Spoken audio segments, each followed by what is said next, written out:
FIR हो ये सबकी इच्छा थी। महाराष्ट्र के तमाम जनता जो है उनकी इच्छा थी कि एफआईआर को दर्ज किया जाए, वो हमारी इच्छा थी और इसीलिए हम मुंबई गए थे।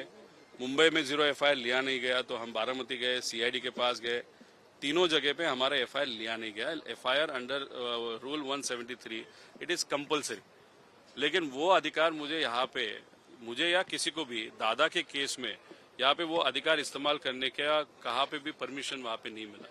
तो जब हम राहुल गांधी जी से वहाँ पे मिले थे तब उन्होंने इस विषय के बारे में बहुत डिटेल में चर्चा की और उन्होंने कहा कि एफआईआर तो होना चाहिए था। तो उन्होंने एक बहुत सुंदर वहाँ पे एक स्टेटमेंट दिया था। उन्होंने कहा कि वहाँ पे अगर अन्याय हो रहा है तो जिस राज्य में न्याय दिया जा सकता है उस राज्य में आप क्यों नहीं जाते। उन्होंने कोई किसी राज्य का वहाँ पे नाम नहीं लिया था।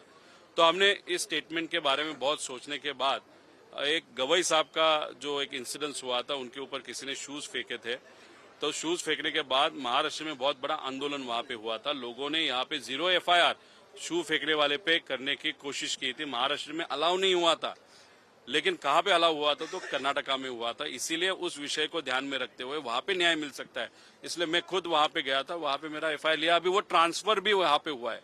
डीजीपी महाराष्ट्र उनके यहाँ पे वो फाइल आई है, एफआईआर आया है, अभी वो बारामती जाएगा और इसके बाद जो भी इन्वेस्टिगेशन वहां पे किया जाएगा उस एफआईआर के बेसिस पे ही करना पड़ेगा।